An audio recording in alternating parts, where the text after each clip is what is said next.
بسم الله الرحمن الرحیم انشاءالله ورځ تفصیلی خبرې خو به هلته جلسهګاه کې کوو. او دلته تاسو څومره ملګري یې ستاسو په راغت وشو، زه تاسو ته مبارکباد وایم. الله تعالی دې مونږ او تاسو مستقبل کې د خپل دین د خدمت دپاره قبول کړي. شیخ سلیم الله خان صاحب رحمه الله نامه به تاسو اورېدلي وي، لوی محدث تېر شوی دی. هغې طلبو ته نصیحتونه کړي وو، نو هغه نصیحتونه کې هغه یو خبره زه راخلم تاسو ته کومه. شیخ صاحب رحم الله طلباو ته فرمایلی وو، ویل موږ نه دلته مدرسې نه ډېر طلبا فارغ شي او لاړ شي. نو شیخ صاحب ګیله کړې وه چې دومره ډېر فارغ شي چېرته لاړ شي، څوک د دین خدمت دپاره پکې چېرته یو نیم وي چې هغه راشي مخکې خدمت وکړي، کار وکړي. نو زموږ د طلباو ذهن دا وي چې د دې ځای نه فارغ شي. شیخ رحم الله دغه قول نقل کو. نو زموږ طلبا مدرسې ته لاړ شي چېرته تدریس کوي، په دې نیت باندې چې ما ته به تنخواه میلاویږي، د دغه تنخواه لپاره به زه تدریس کوم، امامت به کوم، په هغې به زما معاش کار روان وي.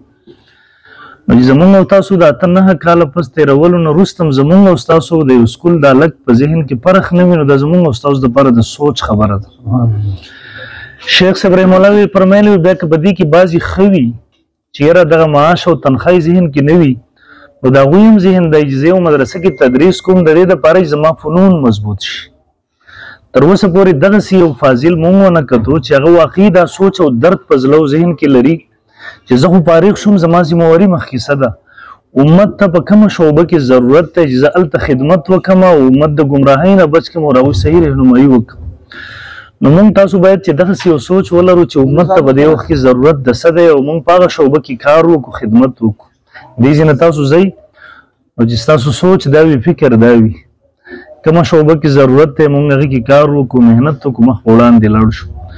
دویم نمبر دا تاسو په راغت وشو، دغه سبقونه تاسو وویله، تاسو ته چابي حاصل شوه. اوس د دې نه پس اصل علم به تاسو د دې نه پس کوئ. اوس یو سړی د هغه چابي حاصل له د خزانې کوله وهلو، نو دې نه پس به د خزانه کوله وهي او د دې نه به ملغلرې راوباسي او دغه به استعمالوي. او که اوس یو سړی چابي حاصل کړي او د دې نه پس بیا دغه ملغلرو استعمال ونه کړي، نو یقینا داسې ځان ستړی کړو. نو تاسو به د دې نه پس اوس مطالعه به کوئ، کتابونه به ګورئ د فقې، د حدیثو، مختلف قسم د خپل اکابرو. نو د دې نه پس به تاسو ته هغه ملغلرې حاصلیږي او مخکې به تاسو کار کوئ انشاءالله العزیز. او دویم په دغې باندې موږ تاسو اکتفا ونه کړو، موږ ټول تاسو خپل ځان طالبان وګڼو او د الله تعالی نه دعا هم کوو چې موږ او تاسو ټول عمر الله تعالی په طالبۍ کې وساتي، زده کړه کې وساتي. نو یو ښه موقع ده تاسو ته د دې نه پس ډېر طلبا دغسې وي چې یاره هغوی وایي څو کاله به زه تدریس وکړم، د هغې نه پس به بیا تخصص وکړم.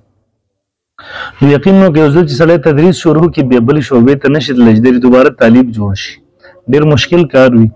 اوس تاسو ته موقع ده ټول ملګري ستاسو هم په دغه مدرسه کې تخصص فی الفقه کې چې هغې کې موږ کوشش وکړو پکې داخله واخلو او هغه تخصص فی الفقه مو وکړو، مخکې مهارت حاصل کړو 1 کال 2 کال. او دې وخت کې ما هلته وختي هم ګپ لګوه ملګرو سره ورته لګیا وم. دې وخت کې پوره دنیا کې یو فکري جګړه روانه ده.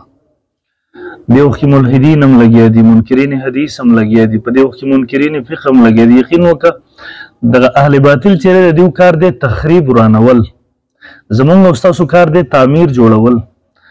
نو د تخریب ورانولو دپاره هېڅ تربیت ضرورت نه وي. اوس یو څوک راوله بهر نه مزدوران ورته د کمره ورانول دي، د ورانولو چلر چاله ورځي. او که د جوړولو کیسه راله بیا جوړول هر سړی نشي کولی، د انجینیر ضرورت دی، د ګیلکار ضرورت دی، قسمه قسمه څیزونه ضرورت پېښېږي. نو زمونږ او ستاسو کار دی د تعمیر، د هغه تعمیر دپاره چې مونږ او تاسو تربیت حاصل کړو، د خپلو اکابرو کتابونه وګورو. زمونږ اکابرو دومره کار کړی دی چې هېڅ شی نه دي پرېښي. دې وخت کې خصوصا د امام اهل سنت شیخ سربراز خان صفدر صاحب رحمه الله پوره سیټ کتابونه ځان ته وصول کړئ، ښه وګورئ، 2-3 ځله یو کتاب مطالعه وکړئ. دویم نمبر په دغه موضوع باندې د مولانا محمد امین صاحب د روکاړوي رحمه الله کتابونه پوره ځان ته سیټونه حاصل کړئ، مطالعه وکړئ. دریم نمبر د قاضي مظهر حسین صاحب رحمه الله کتابونه وصول کړئ.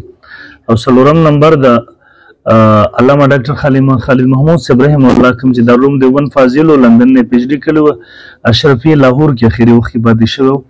نو د دې څلورو اکابرو کتابونه لازمي حاصل کوئ، ویې ګورئ.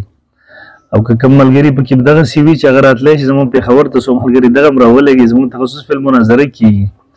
دې وخت کې دنیا لګیا ده زموږ سره فکري او نظریاتي جګړه کوي. په هغه فکري او نظریاتي جګړه کې چې موږ او تاسو خپل ذمہداري دا ادا کړو چې موږ خپل موقف په دلیل په بنیاد باندې پیش کولی شو، یو چاته په اطمینان ورکولی شو. یقینا وګوره زما ډېر زیات ګرځېدل وي د تعلیمي ادارو سره زموږ واسطه وي.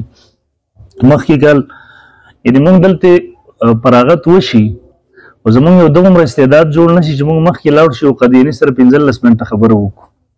زموږ دومره ذهن جوړ نه شي چې 10-12 کاله موږ دلته مدرسو کې تیر کړو چې موږ مخکې لاړ شو یو دهري سره بحث وکړو د الله تعالی په وجود باندې. یقینا څوک نه لري دغه وس د یو بل باطل سره. نو دا زموږ استاد دپاره د سوچ ځای دی چې موږ تاسو سوچ وکړو، لمحه فکري د موږ ولې نشو کولی. نو ګورئ که موږ تاسو په معاشره کې به یا د هدایت ذریعه ګرځېږو یا به د ګمراهۍ ذریعه ګرځېږو. نو که سم زده کړله او یقینا موږ او تاسو د چا صحیح رهنمایي وکړه خو انشاءالله د هدایت ذریعه به وګرځو. که دغه ونه کړه شو خلکو راباندې ګمان یې چېرې دا مولوي صاحب شو په ګړی یې وتړل راغی او موږ یقینا چې خپله مسله هم راته نه راځي دلیل خو لرې خبر وي په هغې چاته اطمینان نشو ورکولی نو بیا به د خلکو د ګمراهۍ ذریعه ګرځېږو.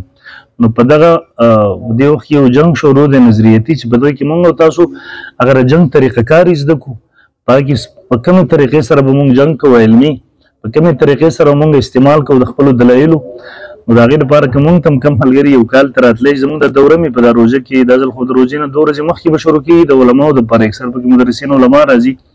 نو د رمضان د 14 رمضانه پورې وي 15 ورځې. نو انشاءالله کم از کم کومه ملګرو وس کېدی شي هلته راشي ضرور نو دغه تربیت حاصل کړي او په دغه کې خپل چې کوم مخکې زموږ او ستاسو ذمهداري ده چې هغه ادا کړو. ما خبره شروع کړه هغې نه خوا لاړم د زموږ دورې وي اکثر ځایونو ته موږ مناظرې ته لاړ شو. نه مناظره زموږ دغسې نه چې موږ چا پسې کور ته ورځو موږ سره مناظره وکړو. یو ځای کې مشکل پېښ شي علاقې والا بیا رابطه وکړي. یقین نو که څومره فتنې چې خورېږي هلته زموږ خپلې د علماو کمزوري وي زموږ د کمزورۍ د وجې نه خلک لاړ شي. نو باید چې موږ او تاسو احساس وکړو هغه کمزوري لرې کړو او د دلیل په بنیاد خپله مقدمه مخکې لړاو کړو. انشاءالله الله تعالی دې موږ او تاسو ټول خپل دین د خدمت دپاره قبول کړي.